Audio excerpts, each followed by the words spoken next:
This is a video tutorial for the Science and Fitness training charts. We're going to take a look at a sample chart, go over all the columns and all the features so you can fully understand your training chart. The first two columns are pretty self-explanatory. It's just a day and a date. The third column is very important. It's a weigh-in column. Certain days are going to be marked with a click here link. When you click this link, it'll go right to a page on my website. You enter your name, the date, and your weight. Click send, and that reading will go over to my email and I can fill in your chart from my end.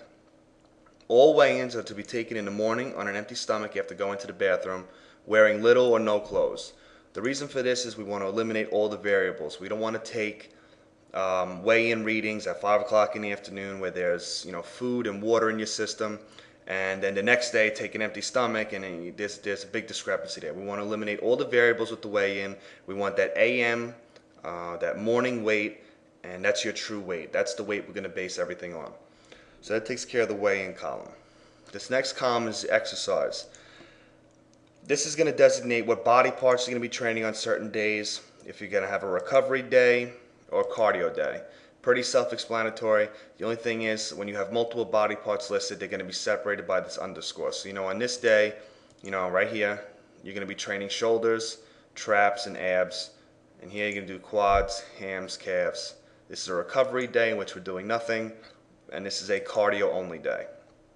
The next column is for cardio calories. For this one right here, we have shoulders, traps, and abs to train, and then we have 100 calories listed.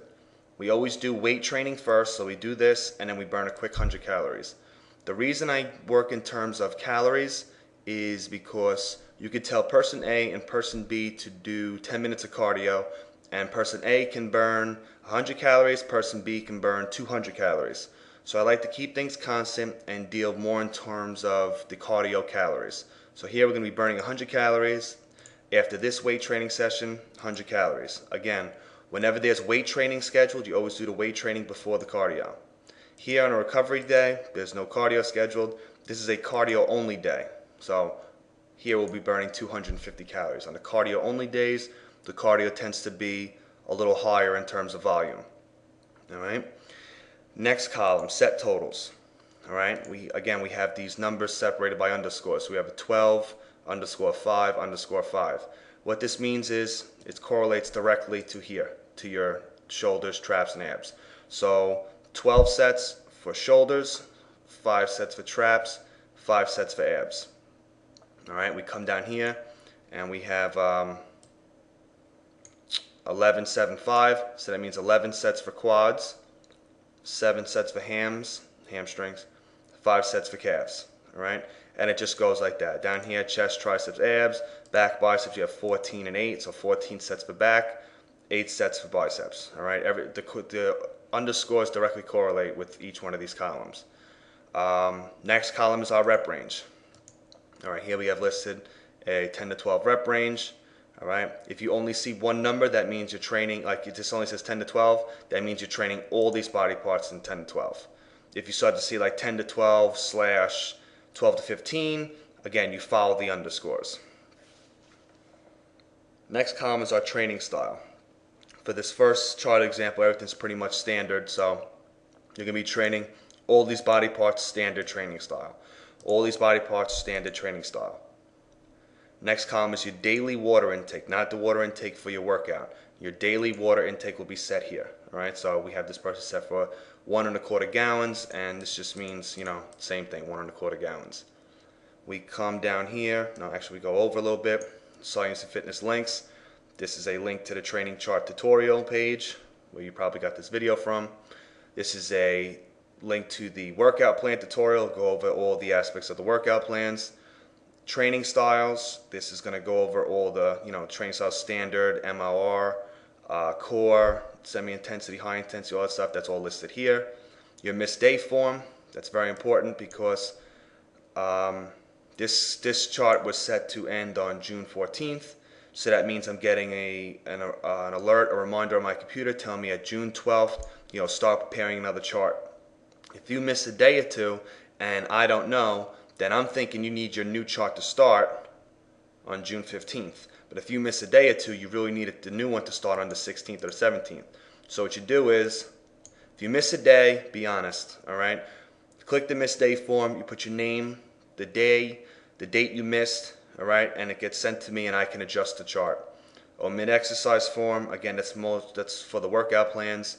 If there's any workouts, any exercise in the workout plan that cause pain or discomfort, or the equipment's not available to you at your gym, you simply just click this form, you fill out what exercise it is, you send. We try to make sure that that exercise doesn't find its way into any of your future workout plans. This right here, this link is for exercise video demonstrations, goes right to the site. This is, you click this, it goes right to the Science and Fitness ebook. And a couple of these things, just the way the website's built, I have no idea why, but some of these things, if you click it, you may be prompted to enter your login information twice. Down here, it's usually updates. Here's a new article. Save 10% off Bionic Edge Whey Protein. So there's always, some nice updates down here. Let's go back over to here now.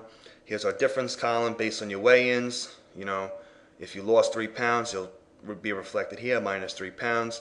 Your total missed days, total cardio calories here, and the mean or the average of those cardio days. So the average amount of cardio you're performing per day.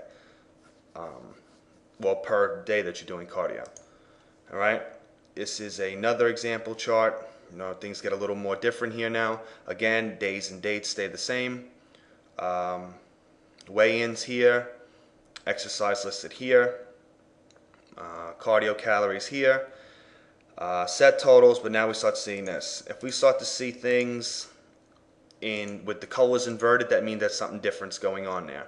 I don't see any blacks on here, but let's say if this back and biceps, let's say this was an intensity day. We did standard biceps. You'd see it listed like that. So whenever you see the colors of the chart inverted, something special is going on that day, as opposed to a standard style training day. All right. So on this day, again, 13 sets for shoulders, 4 sets for traps, 5 sets for abs. Rep range, multiple rep range for shoulders, and we're going to do 10 to 12 for the other two. All right. Multiple rep range, that style of training. Again, you can figure out more about that here by clicking the training styles. Training style, again, multiple rep range for shoulders, standard for traps, standard for abs. Set your water. Chest and triceps down here. What do we got? We got intensity for the chest, standard training for the triceps, standard training for the abs. We just added this in here. Intensity for back, standard for biceps. So you just follow the underscores. Go here, on a volume day, here we're doing 13 sets for shoulders, but down here we're doing 17 sets for shoulders. So that's a volume day. Volume for shoulders, standard, and standard for traps and abs. All right. Come down here, core training style or core rep range, which all the rep ranges will be listed in the workout plan. A 10 to 12 rep range for triceps and abs. Again, training style core for chest, standard for triceps, standard for abs. So you just follow the underscores. If you have any questions about the training styles, any concerns, you click training styles, you can always ask me. Again, with the rep range, we want to make sure, if, like say we're in a 10 to 12 rep range here, we want to make sure that our warm-up sets are at the higher end of that rep range, and our working sets to failure are at the lower end, like the 10 reps, and the warm-up sets around the 12. Anything else here? Again, always follow the underscores. Any questions about the training style, rep range, stuff like that, check the training styles, the workout plan tutorial, and you should be all right. The rep ranges will always change. Always make sure you're looking for changes, because here it's like you see 10 to 12, 10 to 12, 10 to 12. You may miss this 6 to 8 here. You got to pay attention to things like that. So if there's any other questions on the Science and Fitness training charts, just send me an email and we will take care of it. Thank you.